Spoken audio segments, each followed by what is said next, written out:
はい、OK。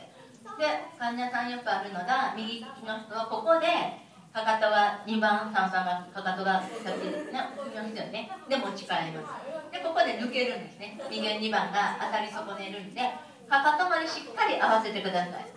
かかとまで紙面に合わせて動かして、で、小さく動かして、で、こっちからもずっとこう来たら、かかとまで、ここまで、かかとをここまで合わせてね。この辺で終わっちゃうからね。ここまでかかと。下取り残しないですか。